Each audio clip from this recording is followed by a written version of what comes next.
Our HOA president, Cynthia Reynolds, locked my deaf child inside a metal cage, removed her hearing aids, and left her to suffer in the blazing sun, all because Lily's joyful singing broke neighborhood rules. Before diving into the full story, comment below and let me know where you're reading from. Also, like and subscribe for more stories. I found my little Lily inside a metal cage, burning under the scorching sun. Her tiny hands reached for me through the bars, her tear-streaked face red from crying in the heat. Her cochlear implants had been ripped off and tossed on the ground. At that moment, I wanted to strangle Cynthia Reynolds. "Mommy, help!" Lily cried. The mean lady said I was too noisy. She put me in the timeout cage. My 5-year-old daughter was born deaf. Her cochlear implants helped her hear the world, but sometimes she couldn't control how loud her voice was when she got excited. Today, that excitement made her a target. It all started this morning. Lily was playing with her new toy piano in our backyard, laughing and singing, making up little songs like kids do. I was inside making lunch when I heard a sharp knock at our front door. There stood Cynthia Reynolds, the president of our neighborhood HOA, her face tight with anger. "Your daughter is making that awful noise again," she said without so much as a hello. "This is the 3rd time this week. We have rules about noise in this community." I took a deep breath. We had moved to Meadow Grove just 2 months ago, thinking it would be a great place to raise Lily after her father passed away last year. The nearby school had an excellent program for deaf children. But from day one, Cynthia made our lives miserable. "She's just playing, Cynthia. Children make noise. She can't always tell how loud she is because of her hearing condition." Cynthia's eyes narrowed. "Disability isn't an excuse to disturb the peace. My husband is trying to work from home. Your daughter's screeching is disrupting his important calls." I felt my face flush. "She's not screeching. She's singing." "Well, it sounds like a wounded animal. Either keep her quiet or face fines." She shoved a paper in my hand. "This is your official warning." I closed the door and leaned against it, fighting back tears. Lily didn't have many joys in her life. Her piano was one of them. Her therapist said music helped her feel the vibrations she couldn't fully hear. My phone rang. It was my boss. There was an emergency at work, a client crisis that needed my immediate attention. I worked from home as a customer service manager, and this client was our biggest account. "I'll be right on the call," I promised. I checked on Lily, who was still happily playing in our fenced backyard. The crisis would take an hour at most. Lily was safe in our locked yard, and I could see her from my office window. Or so I thought. 20 minutes into the call, I noticed Lily was no longer at her piano. I scanned the yard but couldn't see her. My heart raced, but I told myself she was probably behind the big maple tree where she liked to collect leaves. The call dragged on for another 40 minutes. When it finally ended, I rushed to check on Lily. The backyard was empty. Her piano sat silent, her favorite stuffed elephant forgotten on the grass. "Lily," I called, my voice rising with panic. "Lily." A faint cry answered from behind our garden shed. What I found there will haunt me forever. My daughter was locked inside a large metal dog crate, the sun beating down on it with no shade. Her face was bright red, her hair soaked with sweat. Her cochlear implants lay on the ground outside the cage, leaving her in a world of terrifying silence. A bicycle lock secured the door. "Oh my God, Lily." I fell to my knees beside the cage. I tried to break the lock, but it was too strong. I ran to the garage for tools, my hands shaking so badly I could barely grip the bolt cutters. When I finally freed her, Lily clung to me, her small body trembling. Between sobs, she told me what happened. The angry lady from next door came in our yard. She said my music was ugly noise. She said deaf people shouldn't try to sing. She took my ears away and put me in the cage for a timeout. My blood turned to ice, then fire. I carried Lily inside, gave her water, and checked for injuries. Her skin was hot, she was dehydrated and terrified. With Lily safely inside, I marched next door and pounded on Cynthia's door. Her husband opened it, looking confused. "Where is she?" I demanded. "Who?" he asked. "Your wife. The woman who locked my disabled daughter in a dog cage and left her to bake in the sun." His face went pale. "What are you talking about?" Before I could answer, Cynthia appeared behind him. When she saw me, something flickered in her eyes, not guilt, not shame, but annoyance. "Your daughter was disturbing the entire neighborhood," she said coldly. "I simply gave her a timeout since you clearly don't discipline her." Her husband turned to her in horror. Cynthia, what did you do? Don't look at me like that, Richard. That child has been a nuisance since they moved in, always making those strange noises, that ridiculous excuse for singing. Someone had to teach her there are consequences. I pulled out my phone. The police are on their way. And you should know our security camera caught everything. The color drained from Cynthia's face. You're lying. There's no camera. I showed her my phone screen, the app displaying clear footage of her entering our yard, approaching Lily, cruelly removing her cochlear implants despite my daughter's frightened protests, forcing her into the cage, and locking it before walking away with a satisfied smile. The police arrived minutes later. They took one look at Lily's condition and the video evidence and immediately arrested Cynthia. As they led her to the police car in handcuffs, she kept shouting she was violating noise regulations. I was just enforcing the rules. At the hospital, the doctor confirmed Lily was suffering from heat exhaustion and dehydration. She could have died if she'd been left much longer, he told me quietly. The heat inside that metal cage must have been unbearable. Those words broke something inside me.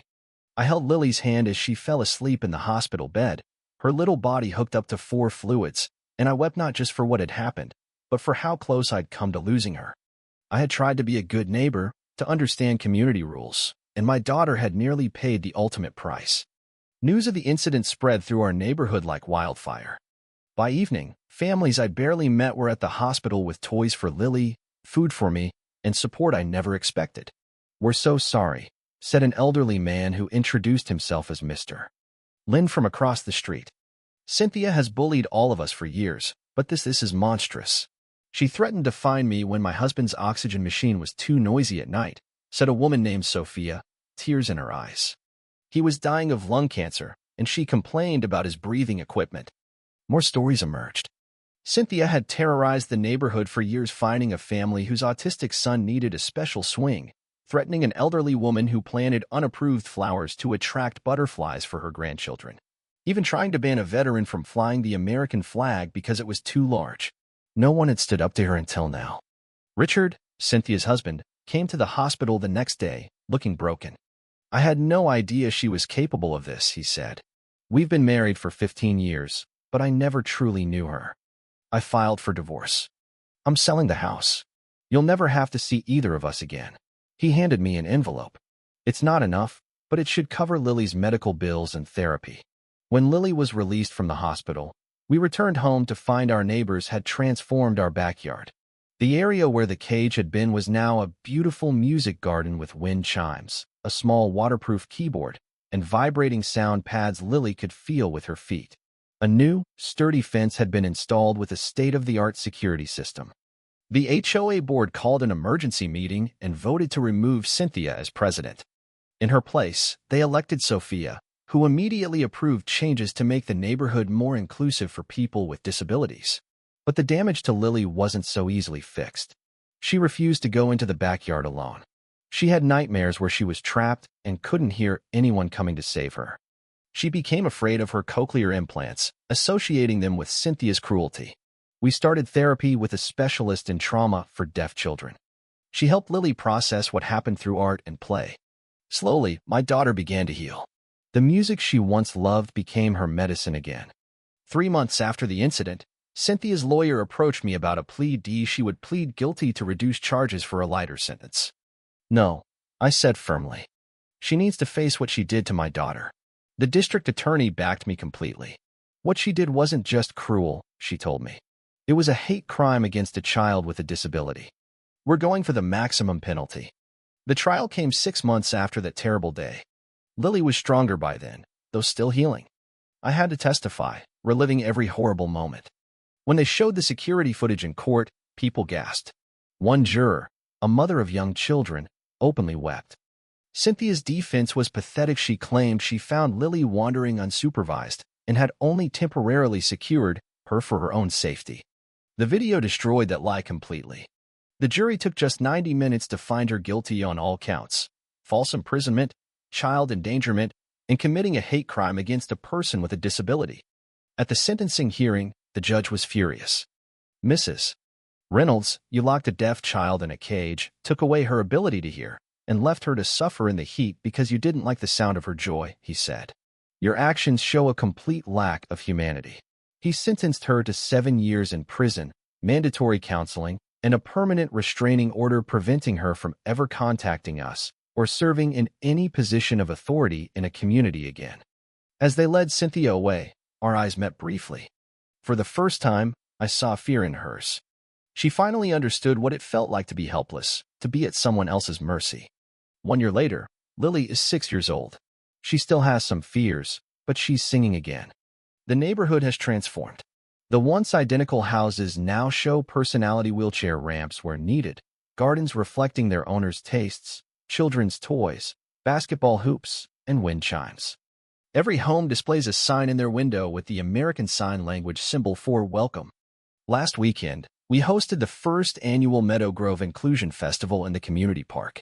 Families from across the city came to enjoy accessible games, a silent disco for deaf and hearing children, and educational booths about various disabilities. Lily was the star of the show, performing a song she wrote herself on her new keyboard. Sophia presented me with a plaque on behalf of the neighborhood. It read, "For teaching us that true community isn't about rules, it's about making sure everyone belongs." As I watched Lily play with her new friends deaf and hearing children learning to communicate with each other, I realized something important. Cynthia had tried to silence my daughter's voice. She had failed. Lily was singing louder than ever, and in her song, she had brought an entire community together in harmony. That night, as I tucked Lily into bed, she asked me a question that broke my heart and healed it all at once. "Mommy," she signed, her small hands moving gracefully in the dim light of her bedroom, "do you think the mean lady can hear music in jail?" I kissed her forehead. "I don't know, sweetheart, but I hope someday she learns to listen." Lily thought for a moment. "I hope she does," she sighed. "Everyone should get to hear music." In that moment, I knew we would be okay. My daughter, who had every reason to be angry and bitter, still believed in beauty. Cynthia had locked her in a cage, but Lily's spirit remained free, soaring on the notes of the songs she created. As for me, I found strength I never knew I had. I now run a nonprofit organization that fights for the rights of children with disabilities in communities across the country. Lily is our young ambassador, showing the world that different doesn't mean less. Sometimes, the worst moments in our lives reveal our greatest purpose. Sometimes, the cruelest people teach us the most important lessons about kindness. And sometimes, when someone tries to cage your child's spirit, the most powerful revenge is to help that spirit fly higher than ever before. That's what we did. That's what we continue to do. And that's the story I'll tell Lily when she's older, not just about the terrible day a neighbor locked her in a cage, but about the beautiful symphony that followed when an entire community learned to hear with their hearts.